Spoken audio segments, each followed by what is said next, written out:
사랑하는 형제자매 여러분, 오늘 우리는 성경에서 가장 거룩하고 가장 깊은 울림을 주는 순간 중 하나로 여행을 떠나려 합니다. 바로 예수님께서 십자가를 지시기 직전 사랑하는 제자들을 위해 그리고 그들을 통해 믿게 될 우리 모두를 위해 아버지 하나님께 드리셨던 마지막 기도 요한복음 17장의 이야기입니다. 이 말씀을 듣기 전에 잠시 시간을 내어 이 귀한 메시지가 더 많은 영혼에게 닿을 수 있도록 도와주시겠습니까? 여러분의 구독과 좋아요는 하나님의 은혜를 나누는 통로가 되며 공유를 통해 이 말씀을 전하는 것은 어두운 세상에 빛을 비추는 귀한 사역이 될 것입니다. 이 영상을 통해 여러분의 삶에 하나님의 크신 평안과 축복이 함께하기를 기도합니다. 이제 경건한 마음으로 귀를 기울여 주십시오. 요한복음 17장은 마치 우리가 지성소에 들어서는 것과 같은 경험을 하게 합니다. 옛날 모세가 불타는 떨기나무 앞에서 신을 벗었던 것처럼 우리도 이 거룩한 대화 앞에서 세상의 소음을 잠시 내려놓아야 합니다. 우리는 지금 아들 예수 그리스도와 성부 하나님 사이에 가장 내밀하고 신비로운 사랑의 대화를 엿듣는 특권을 누리게 될 것이기 때문입니다. 만약 시간을 거슬러 예수님의 지상 사역 중 단 하나의 장면에만 함께할 수 있다면 여러분은 어떤 순간을 선택하시겠습니까? 어떤 이는 산상수훈의 명료한 가르침을 듣고 싶을 것이고 또 어떤 이는 오병이어의 기적이나 나사로가 살아나는 놀라운 현장을 보고 싶어 할 것입니다. 하지만 저는 그리고 아마 예수님의 제자들도 다시 돌아가고 싶은 순간을 꼽으라면 바로 이 순간을 택했을 것이라고 생각합니다. 세상에서 가장 사적이고 지극히 개인적이며 심오하고도 귀중한 이 순간, 자신에게 닥쳐올 십자가의 그림자 아래에서 예수님께서는 당신 자신보다 아버지께서 맡겨주신 이들, 바로 남겨질 제자들을 향한 깊은 사랑과 염려를 쏟아내고 계십니다. 이제 요한복음 17장 1절부터 13절까지의 말씀을 들어보겠습니다. 예수께서 이 말씀을 하시고 눈을 들어 하늘을 우러러 이르시되 아버지여 때가 이르렀사오니 아들을 영화롭게 하사 아들로 아버지를 영화롭게 하게 하옵소서. 아버지께서 아들에게 주신 모든 사람에게 영생을 주게 하시려고 만민을 다스리는 권세를 아들에게 주셨음이로소이다. 영생은 곧 유일하신 참 하나님과 그가 보내신 자 예수 그리스도를 아는 것이니이다. 아버지께서 내게 하라고 주신 일을 내가 이루어 아버지를 이 세상에서 영화롭게 하였사오니 아버지여 창세전에 내가 아버지와 함께 가졌던 영화로서 지금도 아버지와 함께 나를 영화롭게 하옵소서. 세상 중에서 내게 주신 사람들에게 내가 아버지의 이름을 나타내었나이다. 그들은 아버지의 것이었는데 내게 주셨으며 그들은 아버지의 말씀을 지키었나이다.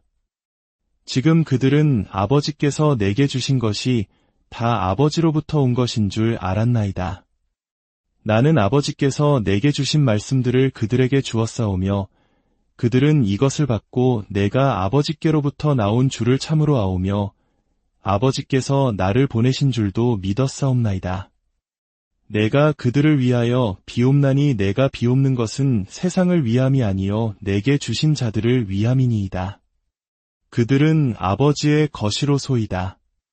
내 것은 다 아버지의 것이요 아버지의 것은 내 것이온데 내가 그들로 말미암아 영광을 받았나이다.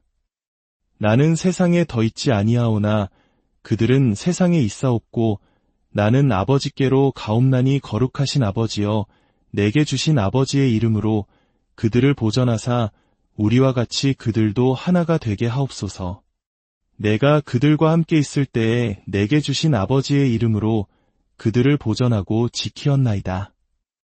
그 중에 하나도 멸망하지 않고 다만 멸망의 자식뿐이오니 이는 성경을 응하게 함이니이다.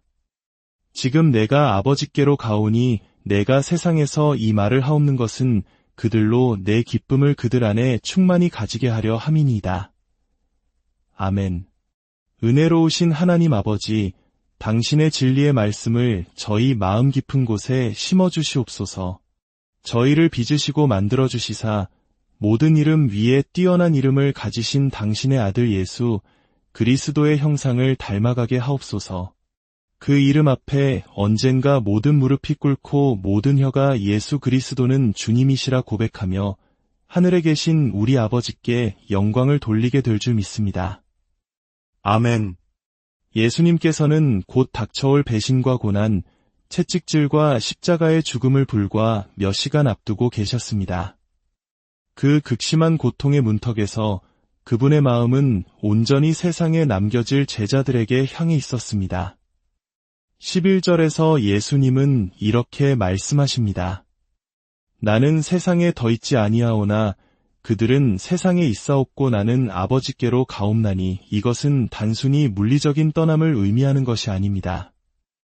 예수님께서는 제자들이 홀로 남겨질 차갑고 악한 세상을 너무나 잘 알고 계셨습니다. 마치 거친 풍랑이 몰아치는 바다 한가운데 작은 배처럼 남겨질 그들을 위해 예수님은 간절히 기도하십니다. 거룩하신 아버지여, 내게 주신 아버지의 이름으로 그들을 보전하사. 보전하사라는 이 한마디, 지켜주시옵소서라는 이 간절한 기도에 얼마나 큰 사랑이 담겨 있는지 모릅니다. 예수님은 제자들이 겪게 될 신체적 위험이 아니라 그들의 영적인 연합이 흩어질 것을 염려하셨습니다. 세상의 풍파 속에서 그들의 믿음이 흔들리지 않도록, 그들의 영혼이 상처 입지 않도록 전능하신 아버지의 이름, 그분의 성품과 능력 안에서 그들을 지켜달라고 간구하고 계신 것입니다. 우리 한국인들은 역사의 수많은 고난 속에서 지켜준다는 말의 무게를 잘 압니다. 전쟁의 폐허 속에서, 혹독한 가난 속에서 우리를 지켜주었던 것은 가족의 사랑과 공동체의 끈끈한 정이었습니다. 예수님의 이 기도는 그 모든 것을 초월하는 하나님의 보호를 의미합니다. 엘 샤다이, 전능하신 하나님, 엘 엘리온, 지극히 높으신 하나님, 아도나이, 우리의 주인이신 하나님, 그 모든 이름에 담긴 하나님의 권능으로 우리를 지켜주신다는 약속입니다. 더 나아가 예수님은 단순히 보호만을 구하지 않으셨습니다. 그분은 우리와 같이 그들도 하나가 되게 하옵소서라고 기도하셨습니다. 성부, 성자, 성령 삼위일체 하나님께서 영원 전부터 완벽한 연합을 이루고 계셨던 것처럼 제자들 또한 그러한 본질적인 하나됨을 이루기를 기도하신 것입니다. 이것은 단순히 의견을 맞추거나 같은 목표를 향해 나아가는 조직적인 연합이 아닙니다. 이것은 모든 뜻이 같은 방향을 향해 겸손히 엎드리고 모든 애정이 같은 불꽃으로 타오르며 모든 목적이 같은 곳을 향하는 영혼의 연합입니다. 이 놀라운 연합을 통해 세상은 비로소 우리가 예수님의 제자임을 알게 될 것이기 때문입니다. 그러나 이 거룩한 기도 가운데 가슴 아픈 예외가 등장합니다. 바로 멸망의 자식, 가룟 유다입니다. 예수님께서는 내가 그들과 함께 있을 때에 그들을 보전하고 지키었나이다.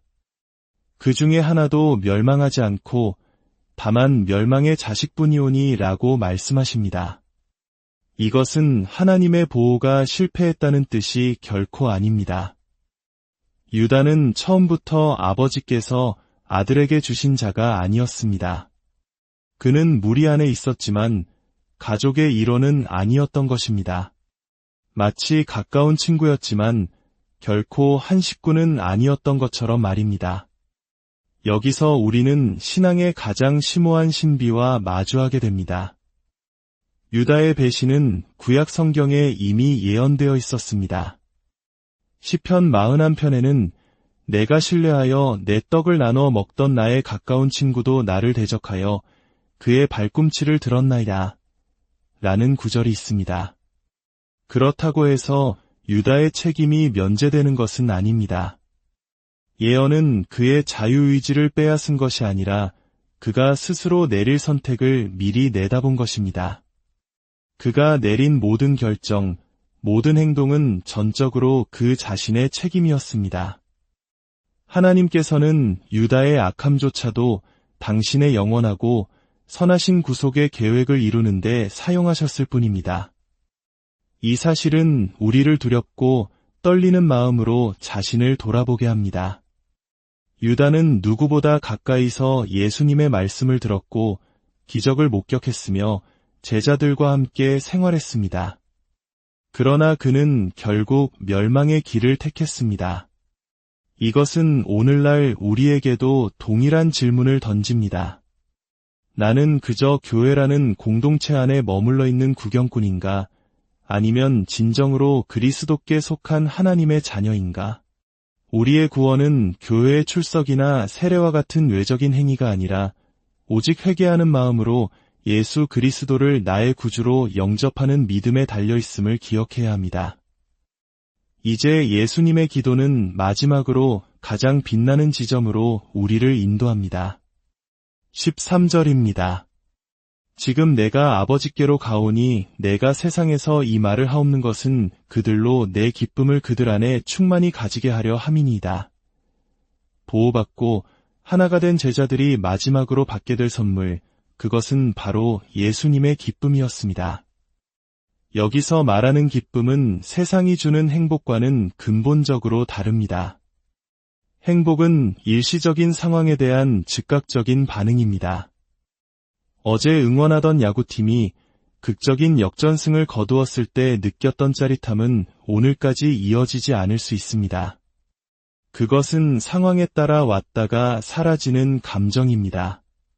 그러나 예수님께서 말씀하신 기쁨은 그런 것이 아닙니다. 이것은 상황을 초월하는 영혼 깊은 곳에서 솟아나는 평안과 위로입니다. 이 기쁨은 어떤 심리학자도 만들어낼 수 없으며 어떤 약으로도 얻을 수 없습니다. 오직 예수 그리스도 안에서만 발견되는 특별한 것입니다. 이 기쁨은 언제 경험할 수 있을까요? 첫째, 나의 양심이 나를 고소할 때, 그럼에도 불구하고 하나님의 아들 예수 그리스도께서 나의 모든 죄를 용서하셨음을 깨달을 때, 우리는 이 기쁨을 경험합니다. 둘째, 나의 연약함과 실패를 절감할 때, 그럼에도 불구하고 나의 죄가 시듬받았고 그리스도의 의를 덧입게 되었음을 알 때 이 기쁨을 경험합니다. 셋째, 삶이 나를 실망시키고 나 자신이 실망스러울 때, 그럼에도 불구하고 하나님께서 나를 하루하루 썩거나 더러워지거나 쇠하지 않는 영원한 하늘나라 본향으로 인도하고 계심을 믿을 때 이 기쁨을 경험합니다. 넷째, 내가 약하다고 느낄 때, 그럼에도 불구하고 전능하신 그분께서 강한 손으로 나를 붙들고 계심을 기억할 때 이 기쁨을 경험합니다. 마지막으로 나의 겉사람은 날마다 낡아지지만 나의 속사람은 날마다 새로워져 마침내 주님 앞에서 영화로운 몸으로 서게 될 것을 확신할 때 우리는 이 기쁨을 경험합니다. 오래전 뇌종양으로 투병하던 한 성도님의 이야기가 있습니다.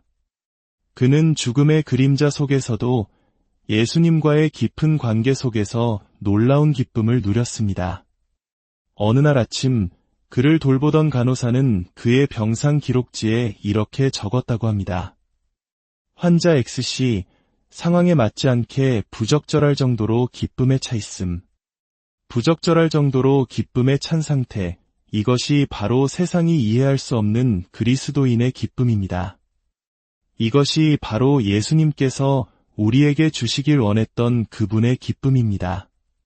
사랑하는 성도 여러분, 우리는 여전히 어둡고 차가우며 두려움이 가득한 세상 속에 살아가고 있습니다. 그러나 기억하십시오. 아버지 하나님께서 우리를 지키십니다. 아들 예수님께서 지금도 우리를 위해 중보 기도하고 계십니다. 그분의 기도는 우리를 보호하고 하나 되게 하며 마침내 그분의 기쁨으로 우리를 가득 채우기 위함입니다. 이 흔들리지 않는 기쁨과 소망이 여러분의 삶을 가득 채우기를, 여러분의 가정과 일터 위에 넘쳐나기를 주님의 이름으로 축원합니다. 아버지 하나님, 당신의 귀한 말씀을 감사합니다. 연약하고 평범하며 어리석은 질문을 던지는 제자들의 모습 속에서 저희 자신의 모습을 봅니다. 그럼에도 불구하고 저희를 향한 당신의 은혜가 얼마나 크신지요. 우리를 지키시고 보호하시는 그 사랑에 감사드립니다. 우리를 통해 당신의 기쁨이 세상에 흘러가게 하옵소서. 예수 그리스도의 이름으로 기도드립니다.